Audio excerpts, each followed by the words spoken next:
जय ज्वाला माँ सबका हित करें। संतोषी माँ के व्रत की कहानी। एक बुढ़िया थी, उसके 7 पुत्र थे। 6 कमाने वाले थे, एक निकम्मा था। बुढ़िया माँ 6 पुत्रों की रसोई बनाती, भोजन कराती और पीछे से जो कुछ बचता था सातवें को दे देती थी। परंतु वह बड़ा भोला भाला था, मन में कुछ विचार न करता। एक दिन बहू से बोला, देखो मेरी माँ मुझे कितना प्यार करती है। वह बोली, क्यों नहीं, सबका बचा कुचा झूठा भोजन तुम्हें खिलाती है। वह बोला, ऐसा नहीं हो सकता है, मैं जब तक अपनी आंखों से नहीं देखूंगा मानूंगा नहीं। बहू ने हंसकर कहा, तुम देख लोगे तो तुम मानोगे ना। कुछ दिन बाद बड़ा त्योहार आया। घर में 7 प्रकार के भोजन और चूरमा के लड्डू बने। वह जांचने के लिए सिर दर्द का बहाना बना पतला सा कपड़ा अपने सिर पर ओढ़कर रसोई घर में सो गया और कपड़े में से सब कुछ देखता रहा। 6 भाई भोजन करने के लिए आए। उसने देखा माँ ने उनके लिए सुंदर सुंदर आसन बिछाए, 7 प्रकार की रसोई परोसी। वह आग्रह करके जिमाती रही। वह देखता रहा। जब 6 भाई भोजन कर उठे तब माता ने उनकी झूठी थालियों में से लड्डुओं के टुकड़ों को उठाया और एक लड्डू बनाया। झूठन साफ कर बुढ़िया माँ ने पुकारा, उठो बेटा, 6 भाई भोजन कर गए, अब तू ही बाकी है, उठना, कब खाएगा। वह कहने लगा, माँ मुझे भोजन नहीं करना, मैं परदेश जा रहा हूँ। माता ने कहा, कल का जाता है सो आज ही जा। वह बोला, हाँ हाँ आज ही जा रहा हूँ। यह कहकर वह घर से निकल गया। चलते समय बहू की याद आई। वह गौशाला में उपले थाप रही थी। वहीं जाकर उससे बोला, हम जावे परदेश को, आवेंगे कुछ काल, तुम रहियो संतोष से, धर्म अपनो पाल। वह बोली, जाओ पिया, आनंद से हमरो सोच हटाए, राम भरोसे हम रहें, ईश्वर तुम्हें सहाय। देख निशानी आपकी, देख तरु में धीर, सुधीमती बिसारियो, रखियो मन गंभीर। वह बोला, मेरे पास तो कुछ नहीं है, यह अंगूठी ही है, सो यह निशानी के तौर पर तुम रख लो। वह बोली, मगर मेरे पास तो कुछ भी नहीं है, यह गोबर से भरा हुआ हाथ है।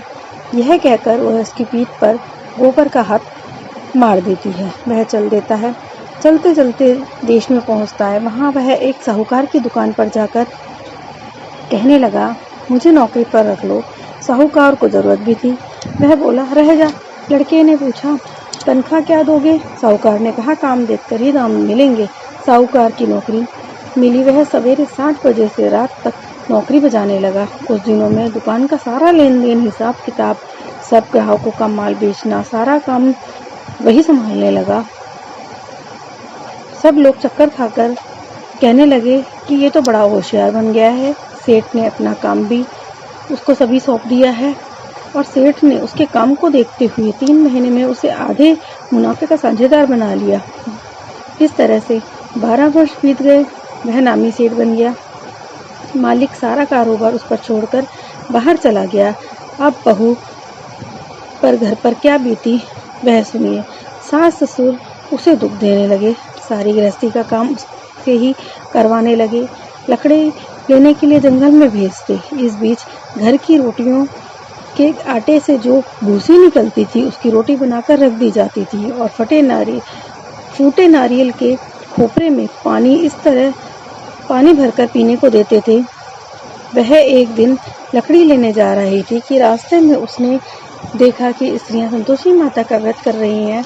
वह वहां खड़ी हो गई और बोली, बहनों तुम्हें किस देवता की पूजा कर रही हो और इससे क्या फल मिलता है, मुझे भी बताओ।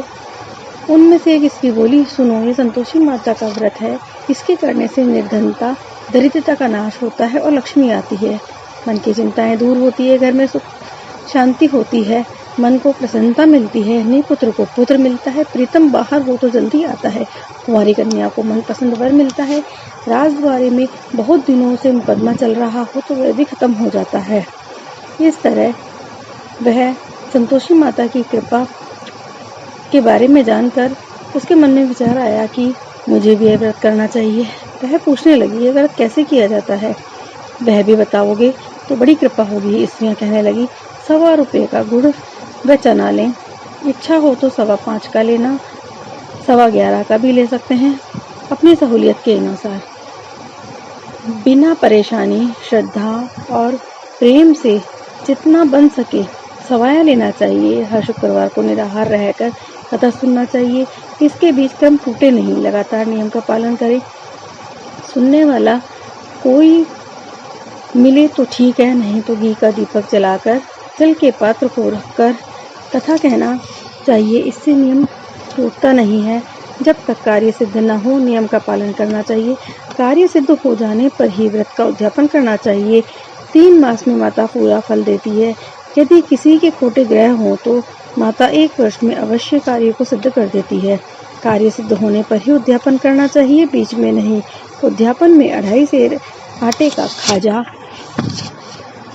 इसी परिणाम से खीर तथा चने का साग 8 लड़कों को भोजन कराना। जहाँ तक मिले देवर जेठ भाई बंधु कुटुंब के लड़के न मिले तो रिश्तेदारों को और पड़ोसियों को भी बुला लेना चाहिए।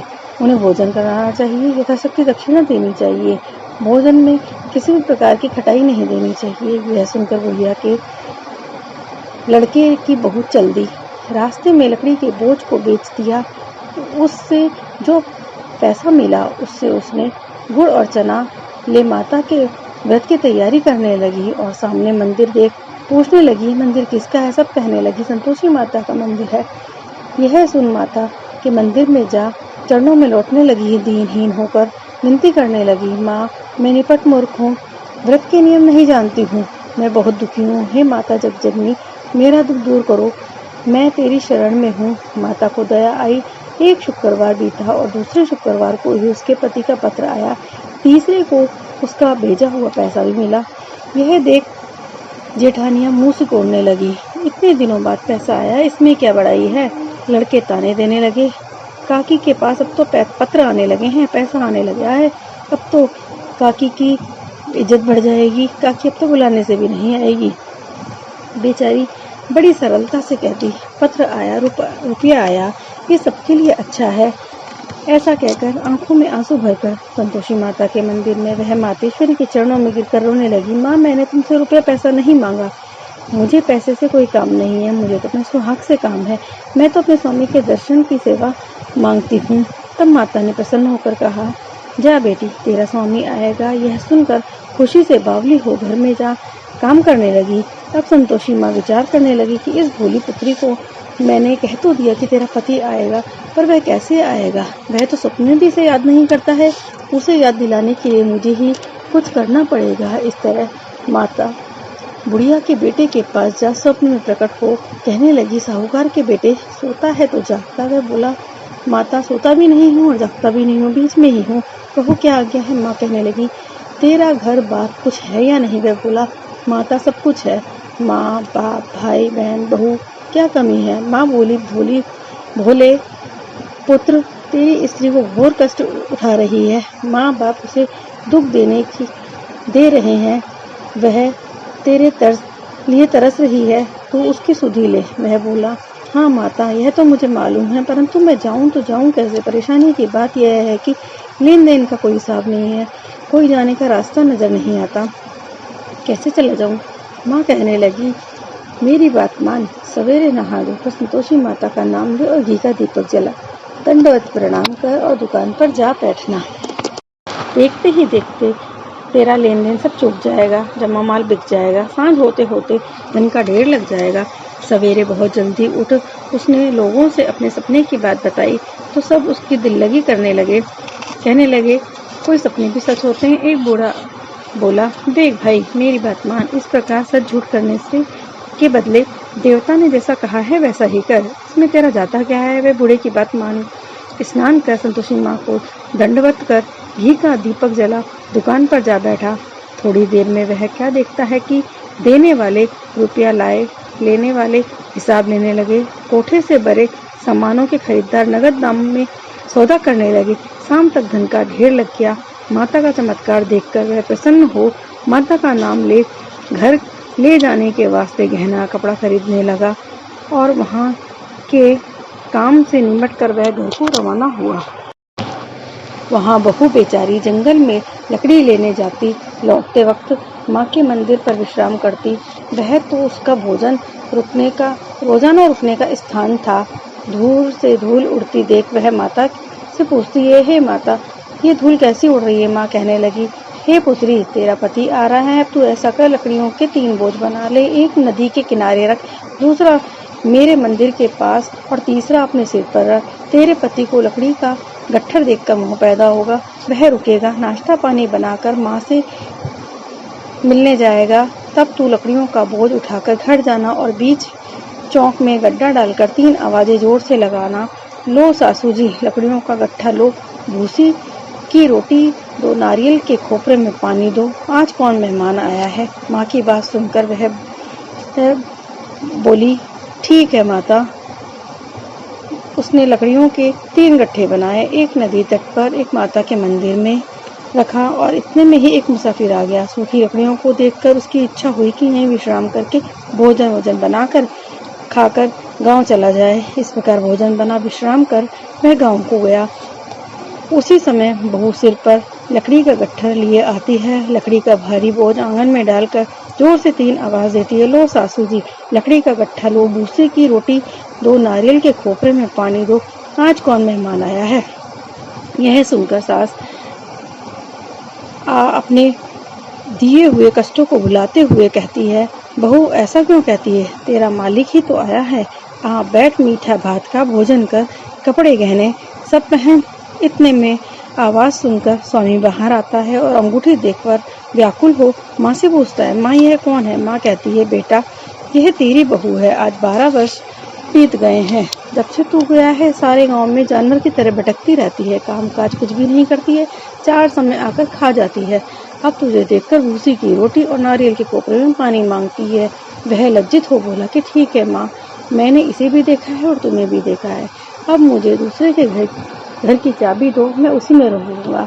तब माँ बोली, ठीक है बेटा तेरी मर्जी, वैसा ही कर, कहकर चाबी का गुच्छा पटक दिया। उसने चाबी ले दूसरे कमरे में जो 3री मंजिल के ऊपर कमरा था उसमें अपना सारा सामान रख दिया। एक दिन में ही वह राजा के महल जैसा ठाट बाट बन गया। अब क्या था, वे दोनों पूर्वक रहने लगे। इतने में अगला शुक्र आया। बहू ने पति से कहा कि मुझे माता का उद्यापन करना है। पति बोला, बहुत अच्छा, खुशी से करो। वह तुरंत ही उद्यापन की तैयारी करने लगी। जेठ के लड़कों को भोजन करने के लिए कहने के लिए गई। उसने मंजूर किया था, परंतु पीछे से जेठानी अपने बच्चों को सिखाती है, देखो भोजन के समय पर खटाई मांगना, जिससे इसका उद्यापन ना हो सके। लड़के जीवने आए, खीर पेट भर के खाई, परंतु याद आते ही कहने लगे, हमें कुछ खटाई दो, खीर खाना हमें नहीं भाता है, देखकर रुचि होती है। बहू कहने लगी, खटाई तो किसी को नहीं दी जाएगी, वह तो संतोषी माता का प्रसाद है। तुरंत लड़के उठ खड़े हुए, बोले, पैसे लाओ। भोली बहू कुछ नहीं जानती थी, उन्हें पैसे दे दिए। लड़के उसी समय जा करके इमली खाने लगे। यह देखकर बहू पर संतोषी माता नाराज हो गई। राजा के दूत उसके पति को पकड़ कर ले गए। जेठ जेठानी मन माने खोटे वचन कहने लगी, लूट कर धन इकट्ठा किया था, सो आज राजा के दूत पकड़ कर ले गए। अब सब मालूम पड़ जाएगा जब जेल की हवा खानी पड़ेगी। बहू से यह वचन सहन नहीं हुए, वह रोती रोती माता के मंदिर में गई। हे माता, आपने ये क्या किया है, हंसाकर क्यों रुलाती हो। माता बोली, पुत्री तूने उद्यापन करके मेरा व्रत भंग किया है, इतनी जल्दी सब बातें भुला दी। वह कहने लगी, माता मैं तो भोली हूँ, मैंने जानकर कुछ अपराध नहीं किया है, मुझे तो लड़कों ने भूल में डाल दिया है, मैंने भूल से उन्हें पैसे दे दिए, मुझे क्षमा करो। माँ बोली, ऐसे भी भूल नहीं करनी चाहिए थी। वह बोली, माँ मुझे माफ़ कर दो, मैं फिर तुम्हारा उद्यापन करूँगी। माँ बोली, अब भूल मत करना। वह बोली, माँ ना होगी। माँ अब बतलाओ वह कैसे आएंगे। माँ बोली, जा पुत्री, तेरा पति तुझे रास्ते में ही आता मिलेगा। वह घर को चली। राह में पति आता मिला। उसने पूछा, तुम कहाँ गए थे। तब वह कहने लगा, इतना धन कमाया था, इसका टैक्स राजा ने जमा करने के लिए बुलाया था, वही भरने गया था। वह प्रसन्न हो बोली, भला अब घर चलो। कुछ दिन बाद से शुक्रवार आया। वह बोली, मुझे माता का उद्यापन करना है। पति ने कहा, कहो करो। वह फिर जेठ के लड़कों को भोजन करने के लिए कहने गई। जेठानी ने 1-2 बातें सुनाई, फिर लड़कों को सिखा दिया कि तुम पहले की भांति खटाई मांगना। लड़के कहने लगे, हमें खीर नहीं भाती है, जी बिगड़ता है, कुछ खटाई खाने को दो। वह बोली, खटाई नहीं मिलेगी, आना है तो आओ। मैं ब्राह्मणों के लड़कों को भोजन कराने के लिए ले गई, यथाशक्ति दक्षिणा दी, एक एक फल भी उन्हें दिया। इससे संतोषी माता प्रसन्न हुई। माता की कृपा से ही उसे 9वें महीने में ही चंद्रमा के समान एक पुत्र पैदा हुआ। वह पुत्र को लेकर प्रतिदिन माता जी के मंदिर में जाने लगी। माँ ने सोचा कि यह रोज मंदिर में आती है, आज मैं ही इसकी परीक्षा क्यों ना लूं, इसका आसरा देखूं तो सही। यह विचार कर माता ने भयानक रूप बनाया। गुड़ और चने से सना मुख, ऊपर सूंड के समान होठ, उस पर मक्खियां भिनभिना रही थी। दहलीज में पांव रखने लगी। सास चिल्लाई, देखो रे, कोई चुड़ैल डाकिन आई है, लड़कों इसे भगाओ, नहीं तो ये किसी को खा जाएगी। लड़के डरने लगे और चिल्लाकर खिड़की बंद करने लगे। छोटी बहू रोशनदान में से देख रही थी, प्रसन्नता से बोली, चिल्लाने लगी, आज मेरी माताजी मेरे घर आई हैं। यह कहकर बच्चे को दूध पिलाने से हटाती है। इतने में सास का क्रोध फूट पड़ा। बोली, रांड, इसे देखकर कैसी उतावली हुई है, जो बच्चे को पटक दिया। इतने में माँ के प्रताप से जहाँ देखो वहीं लड़के ही लड़के नजर आने लगे। वह बोली, माँ जी, मैं जिनके व्रत की पूजा करती हूँ, यह वही संतोषी माता है। इतना कह झट से सारे घर के किवाड़ खोल दिए। सबने माता के चरण पकड़ लिए और विनती कर कहने लगे, हे माता, हम मूर्ख हैं, हम अज्ञानी हैं, पापी हैं, हम तुम्हारे व्रत की विधि हम नहीं जानते हैं। तुम्हारा व्रत भंग कर हमने बहुत अपराध किया है।